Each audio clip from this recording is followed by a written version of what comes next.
Hello and welcome to another video in the Philosophy 101 series. So the purpose of this series of videos is to not only give you an introduction to the ideas of philosophy, but also to provide you with the tools that you need to be able to actively engage in the act of philosophy. In the current module, the current section of this series, we are thinking about the philosophy of religion. So in the last video, we explored the arguments for the existence of God, including the ontological argument, the cosmological argument, and the teleological argument. So today we're going to examine arguments against the existence of God. These critiques have challenged religious belief throughout history, and they often focus on logical inconsistencies, the problem of evil, and the lack of evidence for divine existence. Now, I will say that there are many more arguments against the existence of God, but these are the main ones. So these are a great starting point to start to investigate these arguments. So the what's the word? The agenda for today's video is going to be fairly simple. We're going to start by looking at the problem of evil. Then we're going to look at the argument from non-belief. And then we're going to move on and think about some of the logical inconsistencies in the concept of God. And then finally, we're going to think about some of the strengths and weaknesses and implications of these arguments. So the problem of evil is one of the most powerful arguments against the existence of an all-powerful, all-knowing, and all-good God. If such a God exists, why is there so much suffering and evil in the world? The problem of evil is implicitly explored in the Hebrew Bible's book of Job, where Job, a righteous man, suffers immense suffering seemingly without cause. The narrative raises profound questions about God's justice and suffering's existence, but it fails in totality to resolve the problem philosophically. Epicurus, an ancient Greek philosopher, is often credited with one of the earliest formulations of the problem of evil, even though the argument often ascribed to him is actually sort of reconstructed from later sources, such as David Hume in the 18th century. So the logical problem of evil in its sort of simplest form is that if God is all-powerful, he can prevent evil. If God is all good, he would want to prevent evil. Unfortunately, evil exists. Therefore, an all-powerful, all-good God cannot exist. So this logical dilemma highlights the inconsistency between the existence of evil and the traditional attributes of God, which are omniscience, omnipotence, and omnibenevolence. The evidential problem focuses on the sheer scale and intensity of suffering, which seems unlikely if God exists. So let us linger on that thought for a moment and truly appreciate the mind-boggling scale and intensity of suffering. We will do so by briefly thinking about some of the natural disasters and some human atrocities. Not exactly a ray of sunshine, I know, but it is important that we don't gloss over these things. Suffering is very real, very relevant, and very much in need of recognition if we are to think clearly about the problem of evil. So let's think about some natural disasters. I do have a list, and they're all, really famous examples. So you will know most of these. But in 79 AD, there was an eruption of Mount Vesuvius, which buried the Roman cities of Pompeii and Herculaneum. It buried them under, obviously, volcanic ash and pumice. Thousands perished, and the cities were preserved in time, providing a snapshot of Roman life and also a snapshot of the very last moments of life for the people of both cities. To see the, what remains is quite a, while it's fascinating, it's quite a haunting experience. And it really does sort of bring it home, the terror these people must have felt. In 1755, a massive earthquake followed by a tsunami and fires devastated Lisbon in Portugal, killing an estimated 50,000 people. The disaster had significant cultural and philosophical impacts, influencing Enlightenment thought. In 1883, the volcanic eruption of Krakatoa in Indonesia caused massive tsunamis and atmospheric disturbances, killing over 36,000 people. It produced one of the loudest sounds in recorded history, and also had global an impact on the global climate. In 1906, a devastating earthquake struck San Francisco in California, followed by fires that destroyed much of the city. Over 3,000 people died, and it reshaped urban planning and building codes in the region. In the 1930s, a period of severe dust storms in the central United States caused by drought and also actually poor agricultural practices displaced thousands of families and exacerbated the Great Depression. In 2004, there was an enormous 9.1 magnitude earthquake off the coast of Sumatra. And this tsunami, this caused a tsunami which then killed over 230,000 people across 14 different countries, with Indonesia being hit the hardest. In 2005, Hurricane Katrina, one of the deadliest hurricanes in US history, caused widespread flooding in New Orleans and the Gulf Coast, killing over 1,800 people and displacing hundreds of thousands of people. In 2010, a catastrophic 7.0 magnitude earthquake struck Haiti, killing an estimated 230,000 people and leaving millions homeless, exacerbating the country's ongoing humanitarian crisis. In 2011, a 9.0 magnitude earthquake and subsequent tsunami in Japan caused a meltdown at the Fukushima nuclear power plant, displacing 150,000 people and causing long-term environmental damage. Between 2019 and 2020, massive wildfires burned millions of hectares across Australia, destroying homes and habitats, killing around 30 people and an estimated 3 billion animals. That's billion with a B, 3 billion animals, and drawing attention to the obviously the impacts of climate change.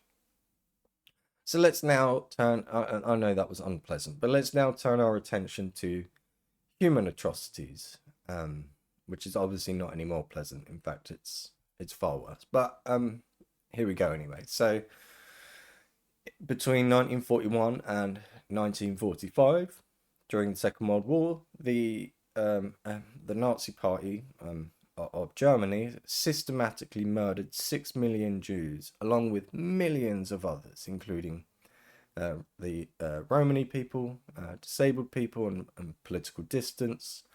And this was one of humanity's most horrific genocides in all of history. And obviously we call that the Holocaust. Between the 16th and 19th century, the transatlantic slave trade resulted in millions of Africans being forcibly taken from their homelands and sold into slavery, and as a result subjected to brutal conditions in the Americas, leading to untold suffering and loss of life. Between 1915 and 1923, the Ottoman Empire systematically exterminated 1.5 million Armenians through mass killings, forced deportations, and starvation in what is widely recognized as the first modern genocide, and that's the Armenian genocide. During the 1930s, under Stalin's regime in the Soviet Union, millions of people were executed, imprisoned, or starved to death during political purges and forced I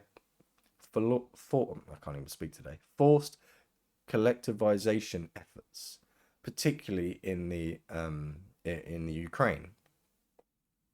In 1994, over the course of 100 days, extremist Hutu militias killed an estimated 800,000 Tutsi and moderate Hutu in one of the fastest and most brutal genocides in modern history. Between 1975 and 1979, under the regime led by Pol Pot, an estimated 1.7 million people were put to death or died under forced labor and starvation, which is, by the way, nearly a quarter of Cambodia's population. So they were put to death, they were worked to death, and they were starved to death. And that's obviously the Cambodian genocide. Horrific. In the 1830s, we have what we call the Trail of Tears, so the forced relocation of Native American tribes from their ancestral lands in the southeastern United States, which led to the deaths of thousands due to exposure, disease, and starvation. Between 1937 and 1938, we have the Nanking Massacre. So Japanese forces invaded the Chinese city of Nanking, massacring an estimated 200,000 civilians and prisoners of war, and committing widespread sexual violence and destruction. And we have the apartheid in South Africa between 1948 and 1994. A system of institutionalized racial segregation and oppression was enforced against non-white South Africans, resulting in widespread human rights abuses, economic disenfranchisement, and violence. Between 1992 and 1995, we have the Bosnian genocide. During the Bosnian War, over 100,000 people were killed and tens of thousands of women were subject to sexual violence in ethnic cleansing campaigns, culminating in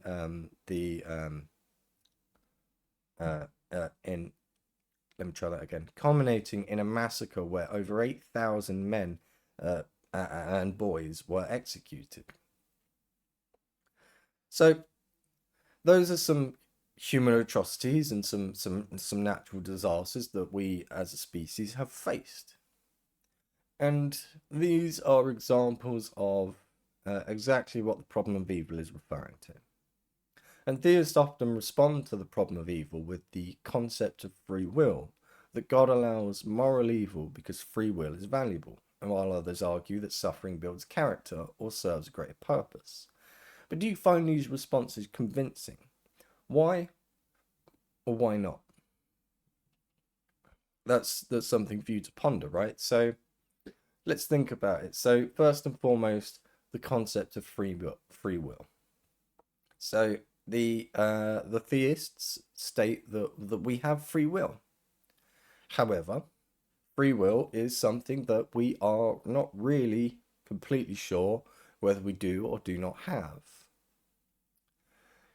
It is something that we think we have, but if we didn't, we wouldn't know otherwise. It's a tough one, right? So the problem with free will is that we have no idea if it's legitimately a thing or not. So it might not be. It might be that actually we don't have free will, but it's, it's practical to behave as if we do, but we don't actually. Or we may have free will, but we don't know. So, there's a problem there. And the other issue is to do with the idea that suffering builds character or serves a greater purpose. I do agree that suffering does build character and can indeed at times serve a greater purpose, but does that make it any less evil? And are there other ways to build character? Well, there absolutely are. For sure. Not everything has to be painful, So But those are just some things to consider, right? And I really want you to think deeply about this. So do you find these responses from theists convincing? Like the response that we have free will, and that's in itself valuable. The other responses being that sort of suffering builds character, or it serves a greater purpose. So I really want you to think about that. But also, so I have an actual activity for you. So, and it obviously is relevant. So what I want you to do is write a short paragraph whether the existence of whether you believe the existence of evil poses a challenge to belief in God. So write a short paragraph explaining whether the existence of evil poses a challenge to belief in God, and pause the video to do that, because these responses are really important. It's not just so that I can see if what I'm doing is working and you actually understand me, but the although that is helpful to me, but it's important that you do these things because the thought that goes into it, so the problem of evil is it's enormous and it's profound, and it's so, there is so much to it, so it has such a grand scope that it can be difficult in just a thought to really sort of conceptualize it and really put it into some sort of like reasonable consideration. So doing these activities, like writing a short paragraph about whether the existence of evil poses a challenge to belief in God, forces you to think deeply about these things. And once you start writing writing your response down, that then forces you to properly articulate your idea, and during that process your perspective might even change. That's quite a common thing, actually. We think about something and we start writing about it, and then that act in itself leads to deeper thought, which actually changes our conclusions. So it's a wonderfully powerful thing to do, and that's why I always put these activities in these videos for you to do. So pause the video and do that. That would be fantastic. So now that we've thought about the problem of evil, which is as I said, massive, right? And we've only really just touched on the surface of it with that, but we do need to move on. So we can now start thinking about the argument from non-belief. So the argument from non-belief points out that if God exists and wants humans to believe in him, then he would clarify his existence. The fact that many reasonable people do not believe suggests that God may not exist. So that the problem of evil, there are some core premises that did I just say the problem of evil? I did, didn't I? I meant the argument from non-belief. So the argument from non-belief has some core premises. So if God exists, he desires belief. God has the power and knowledge to foster belief. There is widespread non-belief. Therefore, the conclusion is that God's non-existence is more plausible. So let's break that down and think about that a bit more deeply. So the argument assumes that a theistic God, all-powerful, all-knowing, and perfectly loving, would want all humans to know of his existence and believe in him. In many theistic traditions, belief in God is considered a prerequisite for salvation, a moral life, or communion with God. Being omnipotent and omniscient, God would know how to ensure that all humans believe in him and would have the power to make this happen. He could, for instance, provide clear, undeniable evidence of his existence or directly implant belief in human minds. Despite all of that, there is a significant amount of non-belief in the world. Many people are atheists, agnostics, or adhere to religious traditions that do not affirm the existence of the theistic God. So the argument concludes that the widespread presence of non-belief is more consistent with the idea that God does not exist than with the idea that an omnipotent, omniscient, and perfectly loving God exists. The philosopher Theodore Drange provided one of the most formal articulations of the argument for non-belief. And his version of the argument can be summarized as follows. If God exists, he wants humans to believe in him.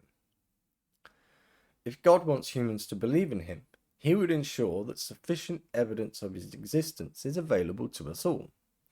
Sufficient evidence of God's existence is not available to everyone. Therefore, not all humans believe in God. If not all humans believe in God, then either God does not exist or God does not want all humans to believe in him. However, in theistic traditions, both God exists and wants belief. Therefore, the existence of widespread belief is evidence against the existence of God. So there are some key concepts that are sort of subtly woven into the argument of non-belief. So one of those is, well, there's three that we're going to touch on, right? So there's divine hiddenness, sufficient evidence, and God's desire for belief. So the first one, divine hiddenness. So the argument from non-belief is closely related to the problem of divine hiddenness, which questions why God appears hidden or inaccessible to many people if he desires belief and relationships with them. So, divine hiddenness, sufficient evidence, that's the next one. So what constitutes sufficient evidence is a critical issue. The argument presupposes that God could provide clear, undeniable evidence of his existence, i.e. Something like a universally visible miracle, but chooses not to do so. And the final one that we're going to look at is God's desire for belief. So the argument rests on the assumption that God desires universal belief. And this is grounded in many theistic traditions and teachings that stress the importance of faith and belief for salvation and moral living. So let's think about some of the critiques of this argument. So believers might respond that God values faith or allows doubt as a test of character. Others argue that divine revelation is available but often ignored. So does the diversity of religions and beliefs weaken the case for a single universal God? Why or why not? Well, let's think about this from both sides. So we'll start by examining why the diversity of religions and beliefs weakens the case for a single universal God. If there were a single universal God who desired to be known by all people, one might expect this God to provide clear, consistent revelation to all humanity. However, the vast diversity of religions, many of which offer conflicting accounts of the divine, raises the question of why this clarity is absent. This inconsistency can suggest that religions are more likely human-made than divine-inspired. The diversity of beliefs across cultures can be explained through anthropological and sociological factors such as human psychology, cultural evolution, and the tendency to personify natural forces. This weakens the need to posit a universal God as the source of religious beliefs. The existence of widespread non-belief, so atheism, agnosticism, secularism, and so on, alongside diverse theistic beliefs, challenges the notion of an all-powerful, loving God who wants to be known. If such a God exists, why wouldn't this God ensure that belief was more universal and less prone to confusion? With so many religions claiming to be the true path, it becomes difficult to identify any single religion as objectively correct. This diversity can lead to the conclusion that religious belief is subjective rather than pointing towards one sort of universal divine truth. So now that we've explored that side, let's think about the other side of the debate, i.e. why diversity doesn't necessarily weaken the case for a sort of a singular universal God.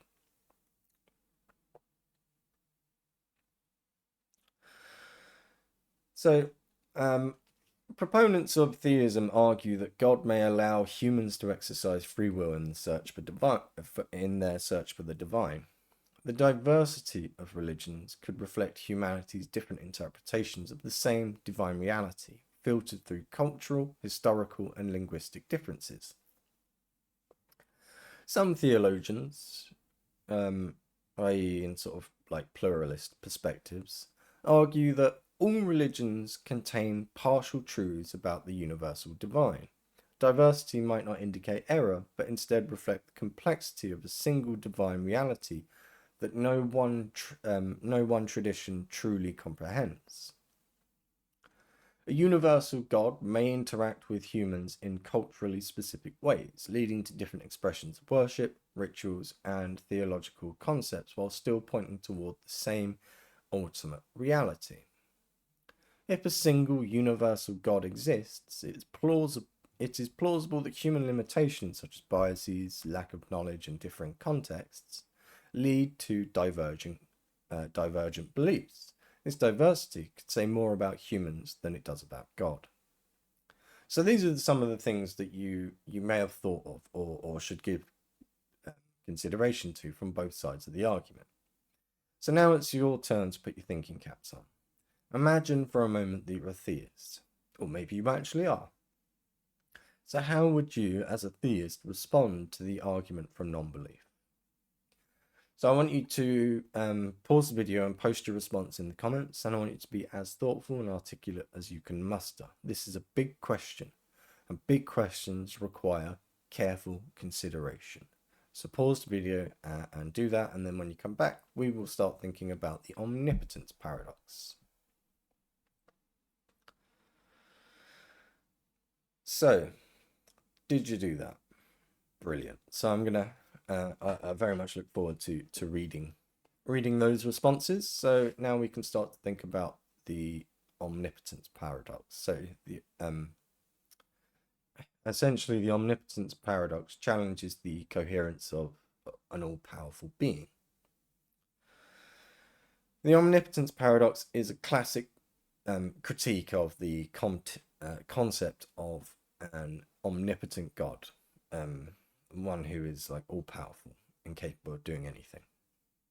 At its core, the paradox highlights an apparent contradiction within the definition of omnipotence itself. Can an omnipotent being perform logically contradictory or self-limiting actions?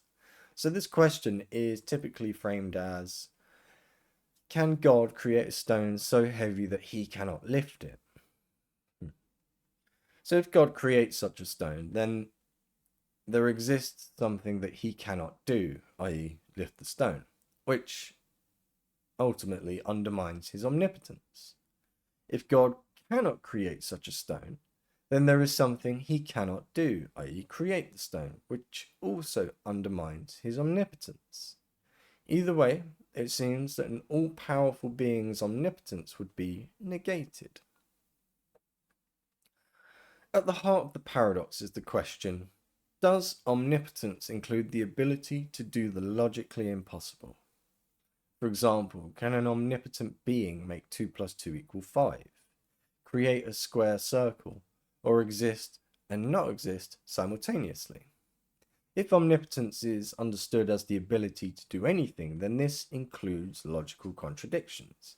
However, this leads to absurdities and undermines the coherence of the concept of an all-powerful being. If omnipotence is understood as the ability to do all logically possible things, then this paradox dissolves because the creating a stone too heavy to lift is a logically incoherent task.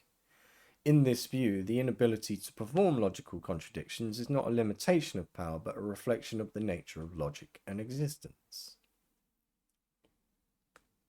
Many theologians and philosophers, such as Thomas Aquinas, have argued that God's omnipotence does not extend to logical contradictions because contradictions are nonsense. not things that can be done. For example, asking for a square circle is not a task, it's just a meaningless string of words. The paradox also raises questions about self-limitation. Can an omnipotent being limit its own power? For instance, could God choose to create a situation where he deliberately cannot act? If God can impose limits on himself, does this limitation diminish his omnipotence? Some philosophers argue that God's omnipotence includes the ability to self-limit. For example, the Christian concept of the incarnation, i.e., God becoming human as Jesus, can be seen as an instance where God voluntarily limits himself. In this view, self-limitation does not contradict omnipotence, but rather demonstrates it. The ability to voluntarily choose limitations is in itself an expression of power. The omnipotence paradox invites a deeper examination of what it means to be all-powerful. Does omnipotence mean having the power to perform any task, even nonsensical ones? Having unlimited potential to act, constrained only by logical coherence? Or having perfect sovereignty over reality without contradiction? Modern interpretations of omnipotence often lean towards the second option, defining God's power as the ability to do all that is logically possible and consistent with his nature. Philosophers and theologians have proposed several responses to resolve the omnipotence paradox. Thomas Aquinas argued that God's omnipotence does not include the ability to perform logically impossible actions. Logical contradictions, such as creating a stone so heavy you cannot lift it, do not represent tasks, but really they are sort of nonsensical propositions. Therefore, God is still omnipotent because he can do all meaningful things.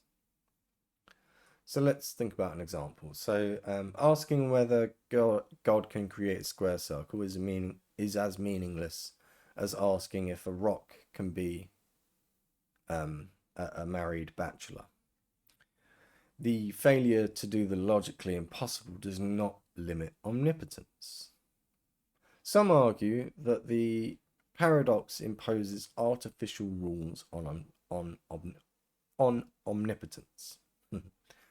If God is truly omnipotent, he operates beyond the bounds of human logic, and questions like, can God create a stone so heavy you cannot lift it, are meaningless in reference to divine power. And this view holds that applying human logic to an omnipotent being is fundamentally flawed because God's nature God's nature transcends our understanding. That's what I was trying to say.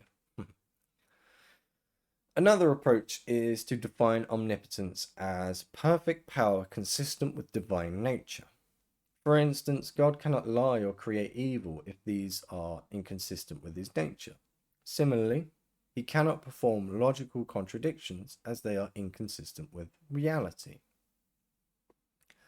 The omnipotence paradox reveals important insights about the nature of divine power, logic, and existence.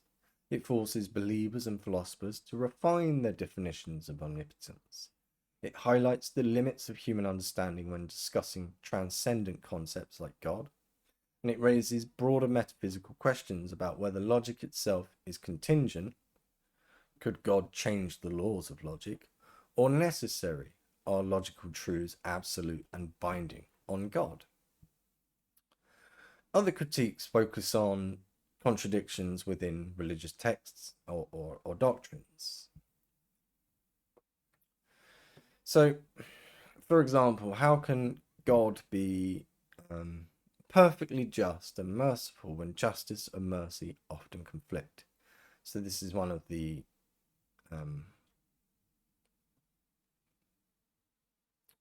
logical inconsistencies in the concept of God, basically. So if God knows everything, including our future actions, how can we as humans have free will? So this is a logical inconsistency that exists in the concept of God, because you have to bear in mind, or have to remember, that the theistic concept of God obviously is omniscient, but we as humans have free will according to those beliefs. So if God knows everything, including our future actions, how can we then say that we have free will? It doesn't make sense, right? Another sort of logical inconsistency in the concept of God is to do with his status as being a timeless being. So God is described by the theists as a being that is timeless. He's outside of, time itself. So how can a timeless being interact with temporal events? Because if that being interacts with temporal events, that being becomes temporal as well. He's no longer timeless because it's interacting with time. So this one is perhaps less compelling than the omniscience and free will inconsistency, but it is nonetheless still an inconsistency all the same. So do these logical challenges undermine belief in God, or can they be resolved? What do you think? And let me know in the comments, because I'd love to know. And that's a question I want you to think deeply about. So let's do an activity. And this activity is really, the purpose of it is to solidify your newfound understanding of the omnipotence paradox and the sort of the nature of God, I suppose. So what I want you to do is choose one attribute of God, i.e. omniscience or omnipotence or omnibenevolence, and discuss a potential inconsistency with it. So put that in the comments, and don't be afraid to go wild and write loads, but also don't feel like you need to write an essay for it either. It will be as long as it needs to be. So have a really good and deep think about it. So choose one attribute of God, omniscience, omnipotence, or omnibenevolence, and discuss a potential inconsistency with it, and post that in the comments. So pause the video rather, and go and do that. And then when you come back, we can start to think about some of the sort of strengths and weaknesses and implications of these arguments against the existence of God. So, have you done that? Excellent. So let's now think about, as I just said, the strengths, weaknesses, and the implications of the arguments against the existence of God.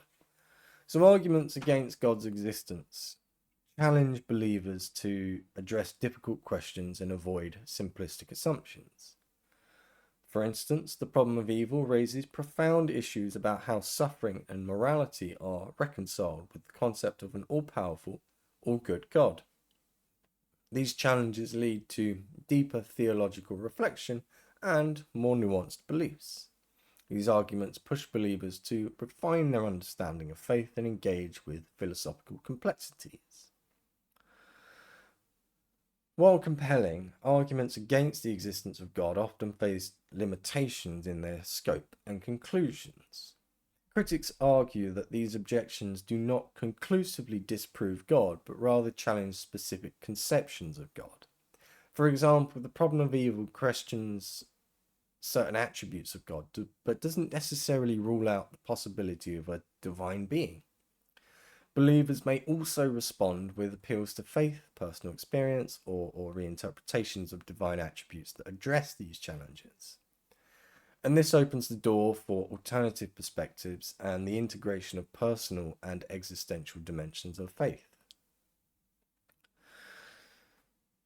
So, do you think the arguments against God's existence are stronger than the arguments for God's existence? Why or why not? So if you're not sure about the arguments for God's existence, that's actually the video before this one. So go and check that out. So yeah, that question, do you think arguments against God's existence are stronger than arguments for God's existence? Why or why not? So let's think about this. So, because we need to weigh the logical, emotional, and experiential aspects of these arguments. For example, some might argue that the problem of evil provides a compelling critique of traditional theology, and others might suggest that arguments for God's existence, e.g., the cosmological argument or moral argument or whatever it may be, offer a rational basis for belief that is difficult to dismiss entirely. So the purpose of this this sort of avenue of thought is to help you to sort of critically analyze the strengths and limitations of both sides, and hopefully foster a deeper understanding of the philosophical and personal dimensions of belief. Philosophical debates about God's existence push us to think deeply about the nature of belief, morality, and the universe, while arguments against God highlight inconsistencies and challenges. They also refine our understanding of religious ideas. So a final activity before we part ways that I would like you to do is to write a short paragraph answering this question. Do you think that philosophical arguments can settle the question of God's existence? Or is this ultimately a matter of faith or something else entirely? So that question again was, do you think philosophical arguments can ever settle the question of God's existence? Or is this ultimately a matter of faith? Or is it something else entirely? So obviously post that in the comments, and I really look forward to seeing your responses. In the next video, we're going to examine the interplay between faith and reason, and explore whether belief in God requires evidence or is justifiable through sort of other means. So I hope to see you there. But before I go, I'd like to ask if you could do all the YouTube things, like the video, subscribe to the channel, and all that good stuff. Obviously, doing that helps me massively, because it means more people will see this stuff. But also, and more importantly, it lets YouTube know that you're interested in not me, but the subject at hand, i.e. philosophy, and therefore YouTube will start showing you other creators and thinkers that are discussing these ideas as well, giving you a wider perspective, offering you more of an opportunity to think critically about these subjects, and will also mean that you are sort of not pinned down or too heavily tied to any one particular interpretation. You can view them all and make your own draw your own conclusions. So there's definitely benefit for us all in that, but there's no worries if you don't want to. That's cool. So I'm going to leave it there. So I hope you enjoyed this. I hope you found it thought-provoking, because that's the aim of all of this after all. And I very much look forward to seeing you on the next one. So thank you very much for your time today, and I will see you on that next video.